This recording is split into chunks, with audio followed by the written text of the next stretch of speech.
S.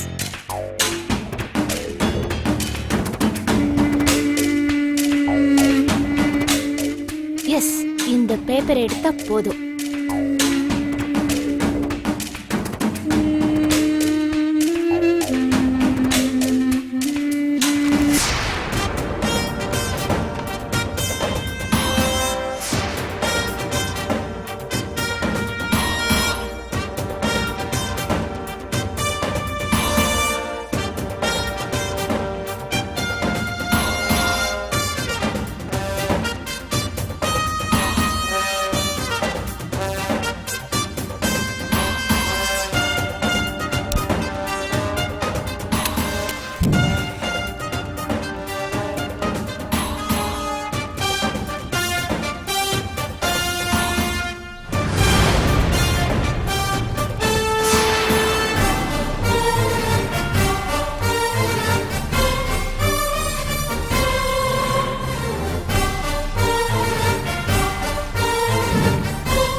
என்ன இவ கணக்கு கேக்குற?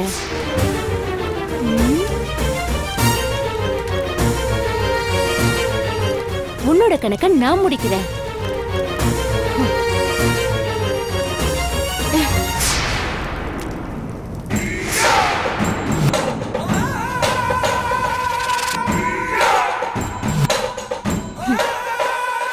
இந்த பேப்பரை வச்சு ஒரு ரவுண்ட் வரும் பார்.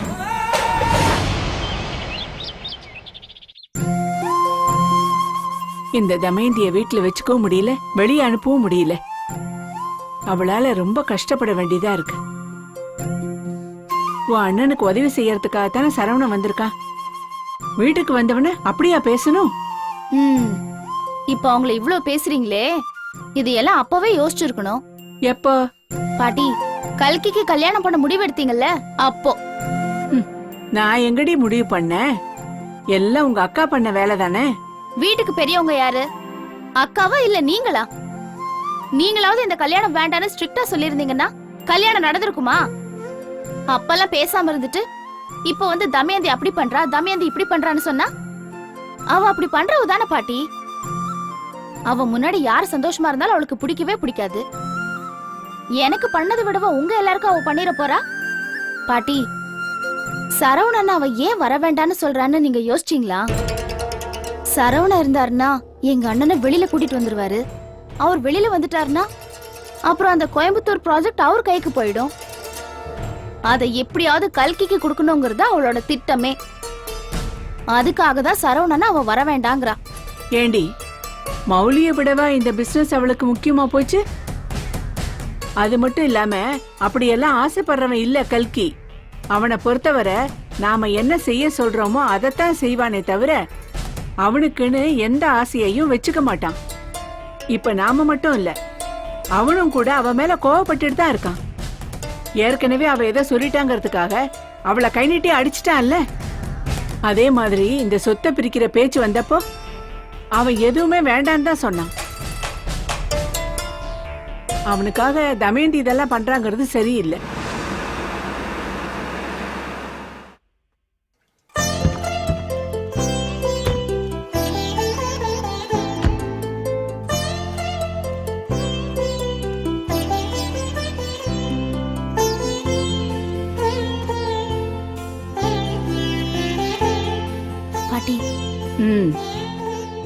பாட்டி, என்ன டாபிக் ஓடிட்டு இருக்கு? என்ன பத்தி தான் இருக்கும். ஆமா ரைட் அர்ச்சனா? உன்னை பத்தி என்ன, எல்லாம் உன் சம்சாரத்தை பத்தி தான். சக்தி, நீ ஆபீஸ்க்கு புறப்பட்டு போன இல்ல, கொஞ்ச நேரத்துல சரவணன் இங்க வந்தாரு. அவங்க அம்மா அப்படி பேசினதை சொல்லி வருத்தப்பட்டாரு. அதையெல்லாம் மனசுல வச்சுக்க வேண்டாம்னு சொன்னாரு. இல்ல பாட்டி, அப்படிலாம் நான் எதுவும் மனசுல வச்சுக்கல. நம்மள பத்தி அவங்களுக்கு தெரியல, அதனால அப்படி பேசிட்டாங்க. எனக்கு அவங்க மேல கோவமோ வருத்தமோ எதுவுமே இல்ல பாட்டி. அவங்க சொன்னா சொல்லிட்டு போட்டோம். சக்தி, நீ இப்படி சொல்ற, ஆனா உன்னோட பெருந்தன்மை தமயந்தி கிட்ட கொஞ்சம் கூட இல்லையேம்மா. வீட்டுக்கு வந்தவர்கிட்ட அப்படியா மரியாதை இல்லாம பேசுவா?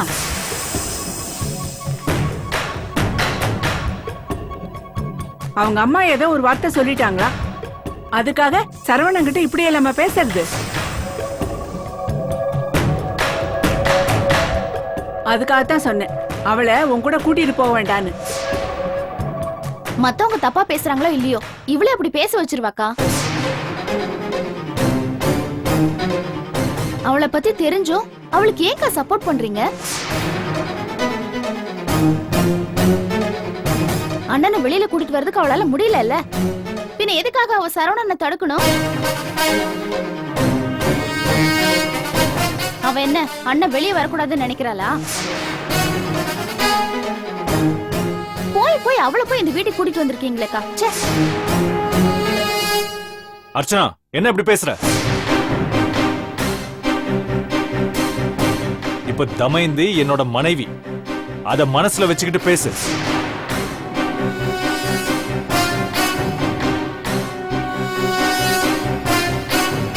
நானும் ஆரம்பத்துல இருந்து பாத்துக்கிட்டே இருக்கேன். அவளையே குறை சொல்லிட்டு இருக்கீங்க.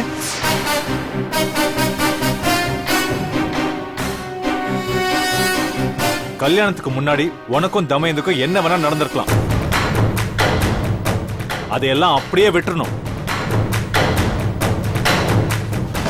இப்ப அண்ணி உனக்கு எப்படியோ அப்படிதான் தமயந்தியும் கூட.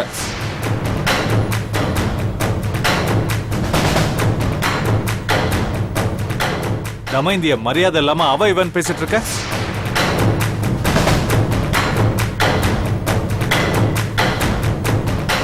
அப்போ அவ பண்ணது மட்டும் சரியா? அவ என்ன பாட்டி தப்பா சொல்லிட்டா?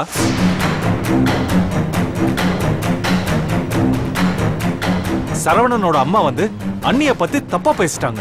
அதுக்காக அவ கோவப்பட்டா. அவ இடத்துல நான் இருந்தா நானும் கூட கோவம் தானே பட்டிருப்பேன்.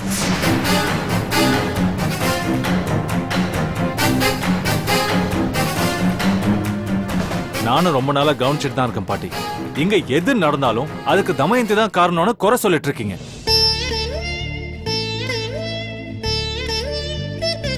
அவளை உங்க யாருக்குமே பிடிக்கல. பின்ன எதுக்காக அவளை எனக்கு கல்யாணம் பண்ணி வச்சீங்க?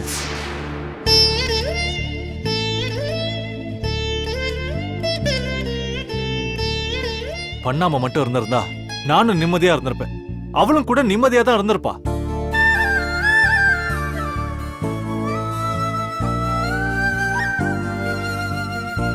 நீங்களாவது இதை கேட்கலாம்ல அண்ணி? உங்களை நம்பி தானே அவ இந்த வீட்டுக்கே வந்தா. ஒரு பக்கம் சௌந்தர்யா, இன்னொரு பக்கம் அர்ச்சனா. இவங்க 2 பேருக்கு சப்போர்ட்டா பாட்டி. இப்படி எல்லாரும் சுத்தி நின்னு அவளை டார்ச்சர் பண்ணா அவ என்ன பண்ணுவா? நான் ஒன்னும் அவளை இழுத்துக்கிட்டு இங்க வரல. முறையா கல்யாணம் பண்ணிக்கிட்டு தான் இங்க வந்திருக்கேன். இது பாரு அர்ச்சனா, அண்ணி இந்த வீட்டுக்கு எப்படி மருமகளோ அதே மாதிரிதான் தமயந்தி கூட இந்த வீட்டுக்கு மருமக. அன்னிக்கு இருக்கிற உரிமை அவளுக்கும் இருக்கு. இது வரைக்கும் எப்படியோ எனக்கு தெரியாது. இனிமே என் பொண்டாட்டிய குறை சொல்லக்கூடாது. இத மனசுல வச்சுட்டு நடந்துக்கங்க.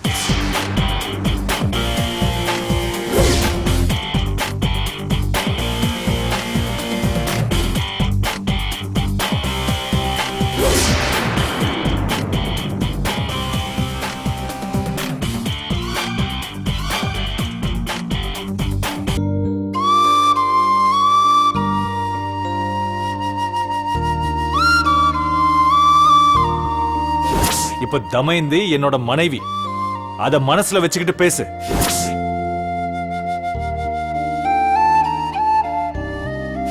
இது பாரு அர்ச்சனா, அண்ணி இந்த வீட்டுக்கு எப்படி மருமகளோ அதே மாதிரிதான் தமயந்தி கூட இந்த வீட்டுக்கு மருமக. அன்னிக்கு இருக்கிற உரிமை அவளுக்கும் இருக்கு. இது வரைக்கும் எப்படியோ எனக்கு தெரியாது. இனிமே என் பொண்டாட்டிய குறை சொல்லக்கூடாது.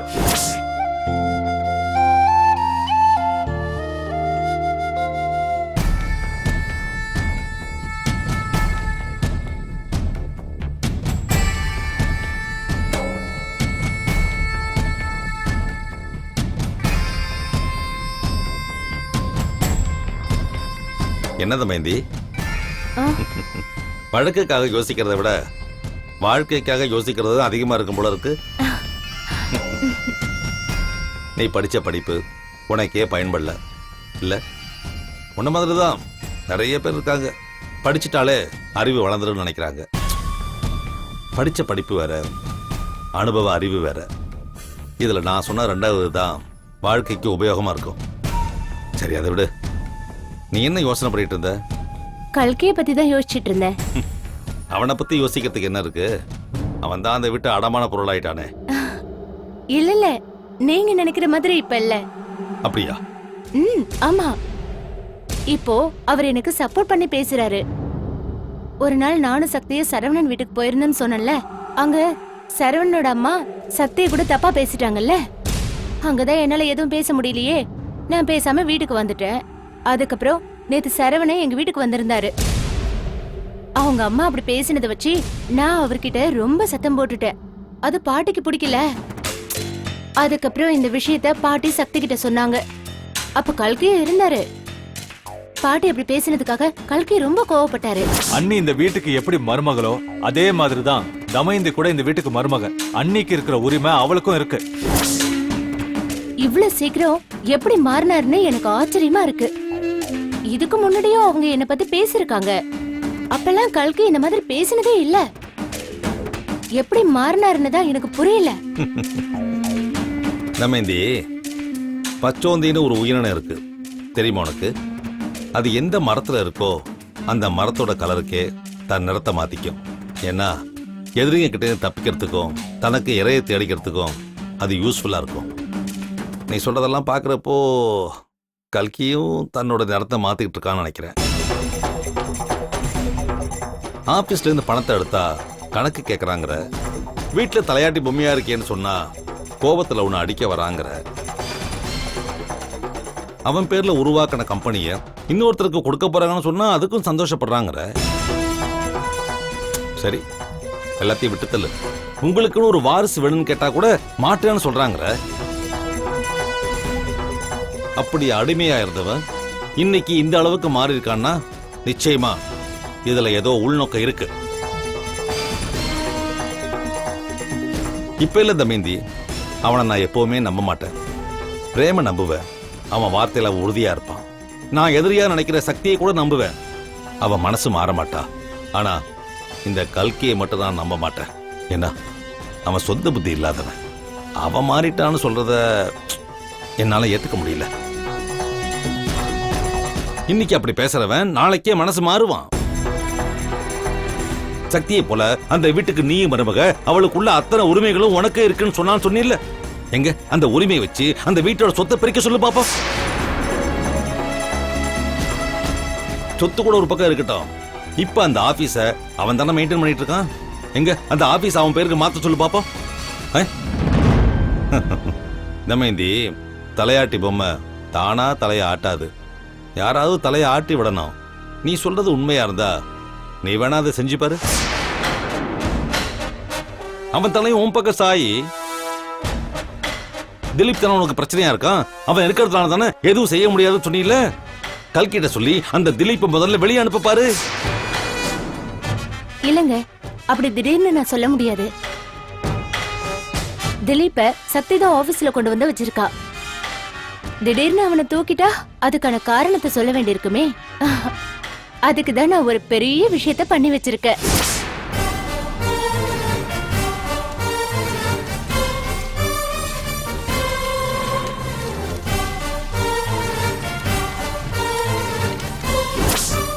அதனால கல்கிக்கு நிறைய பிரச்சனை வரும். அத காரணமா வச்சு அந்த திலீப்ப வெளியே துரத்திடலாம். கல்கி நான் சொல்றத மட்டும் கேட்டுட்டாருன்னா திலீப் மட்டும் இல்ல, அந்த சரவணனோட தொடர்பையும் கட் பண்ணிரலாம். அப்ப அதுக்கான வழியை பாரு. என்ன புரியலையா? கல்கி மாறிட்டான்னு சொன்னீங்கல்ல, அவனுக்கு தகுந்த மாதிரி நீ மாறிடு. அவன் என்ன சொல்றானோ அதை செய்யி. அவன் என்ன நினைக்கிறானோ அதையே நீ நினை. சந்தர்ப்பம் பார்த்து ஓ மனசுல இருக்கிறத அவன் மனசுக்குள்ள நுழைச்சிரு. தமயந்தி, மந்திரங்கள்லயே பவர்ஃபுல்லான மந்திரம் என்ன தெரியுமா? தலையணை மந்திரம். அந்த தலையணை மந்திரத்துக்கு கட்டுப்படாத ஆம்பளைங்களே கிடையாது.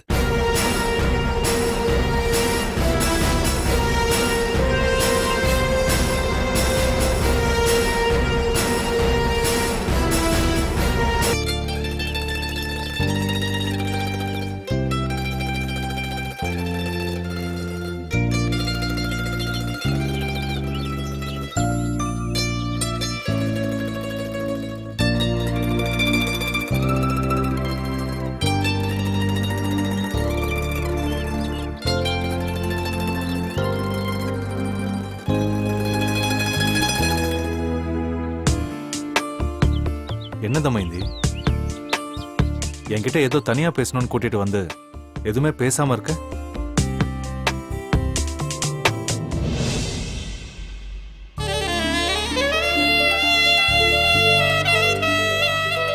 என்ன மன்னிச்சிருங்க.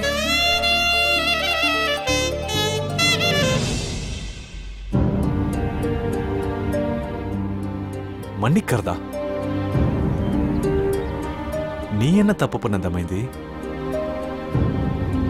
என்னாலதான் உங்களுக்கு வீட்ல தேவையில்லாத பிரச்சனை. சரவண மேல நான் கோவப்பட்டதை மட்டுமே பெருசா பேசுறாங்களே. அவங்க வீட்டுக்கு போயிருந்தப்போ என்ன நடந்ததுன்னு தெரியுமா? அத பத்தி எல்லாம் ஏன் அவங்க பேசல? சக்தியக்காவும் சரவணனும் பழகிறது அவங்களுக்கு பிடிக்கலையா? அது மட்டும் இல்லாம அவங்களுக்குள்ள தப்பான உறவு இருக்குன்னு. தமயந்தி, இல்லங்க, அந்த அம்மா பேசினதுக்கான அர்த்தம் இதுதானே. பாக்குறவங்களா தப்பா பேசுவாங்கன்னு சொல்றாங்க. அப்படி யார் பேசினது? யாருமே பேசலையே. இத பாருங்க, சரவணனை பத்தி நமக்கு தெரியாது. அவரு நல்லவரா கெட்டவரா, எதுக்காக சக்தியக்காவ அடிக்கடி தேடி வராருங்கிறது நமக்கு புரியல. ஆனா அக்காவை பத்தி நமக்கு தெரியுமேங்க. அவங்க ரொம்ப புனிதமானவங்க. அவங்கள போய் தப்பா பேசினா என்னால தாங்கிக்க முடியாது. அதனாலதான் நான் சரவண வந்தப்ப கூட கேட்டேன். இத பாருங்க, நீங்களா இருந்தாலும் இதத்தானே பண்ணிருப்பீங்க.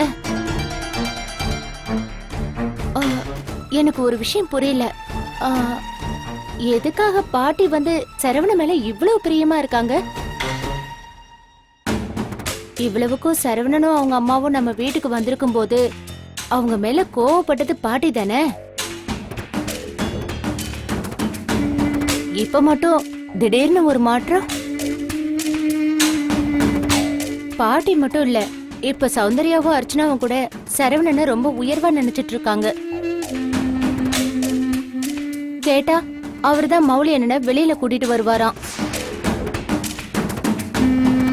இது வரைக்கும் அவரால முடியலங்கிறது தானே உண்மை. ஹார்ட் டிரான்ஸ்பிளான்டேஷன்ங்கிறது இன்னைக்கு வரைக்கும் மெடிக்கல் சயின்ஸ்ல அடிக்கடி நடக்கக்கூடிய ஒரு விஷயம். அப்படி செய்யறதால ஆளோ குணமோ மாறிட மாட்டாங்க.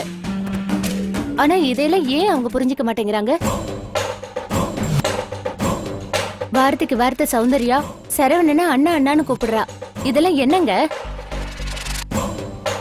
இத பத்திலாம் நான் முதல்ல உங்ககிட்ட சொல்லிருக்கேன்.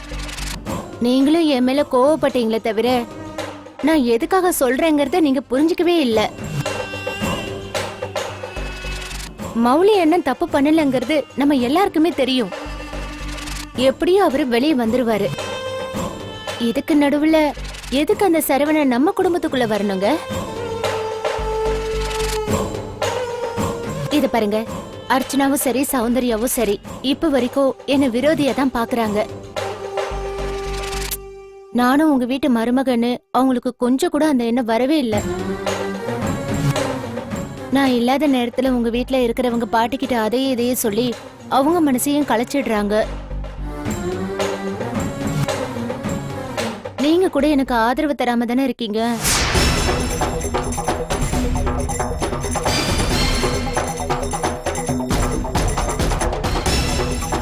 இல்ல தமைந்தி, சில விஷயங்களை உடனுக்குடனே புரிஞ்சுக்க முடியறதில்ல. தமைந்தி, இனிமே அப்படி நடக்காது. நீ அண்ணி மேல எவ்வளவு பாசம் வச்சிருக்கியோ அதே பாசம் தான் நானும் வச்சிருக்கேன். ஆனா அத அவங்க புரிஞ்சுக்கிட்டு நடக்கலையே. ஆமாங்க, ஒரு விஷயம் யோசிங்க. திலீப் எதுக்கு நம்ம கம்பெனிக்கு கூட்டிட்டு வரணும்? அப்படி வந்தவரு சரியா வேலை செய்யறாரா? இல்லையே.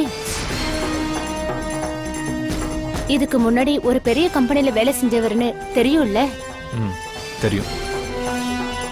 அந்த கம்பெனில இருந்து ஏன் வெளியே வந்தாரு? செக்ல ஏதோ மோசடி பண்ணதாலதான் கம்பெனில இவர் மேல ஆக்ஷன் எடுத்திருக்காங்க. நான் வேணா அந்த கம்பெனியோட போன் நம்பர் தரேன், நீங்களே விசாரிங்க. அப்படியா? ஆ, சொந்த பந்தங்கள்லாம் இருக்கிறது நல்லதுதான். ஆனா அவங்கள தொழிலுக்குள்ள நுழைக்க கூடாதுங்க. இப்ப திலீப் இருக்கிற இடத்துல தான் மௌலி அண்ணனும் இருந்தாரு. அவரு எப்படி வேலை செஞ்சாருன்னு நீங்களே பாத்தீங்கல்ல. அதுக்கப்புறம் சௌந்தர்யா வந்தா. அவ வந்தது கூட என்னாலதான். ஆனா அவளு வேலை செஞ்சாளா? எப்ப பார்த்தாலும் உங்க அண்ணன் கூடயும் அண்ணி கூடயும் சண்டை போட்டுட்டு தானே இருந்தா. நம்ம யாராலே நிம்மதியா இருக்க முடியலையே. எப்பவுமே சொந்த கம்பெனிங்கிற எண்ணம் ஒருத்தர் மனசுல வந்தாலே வேலையில இருக்கிற பயம் போயிடும். யார் நம்மள கேட்க முடியுங்கிற ஆணவம் வந்துரும். அதே இன்னொரு கம்பெனியா இருந்தா ஒரு பயம் இருக்கும்ல.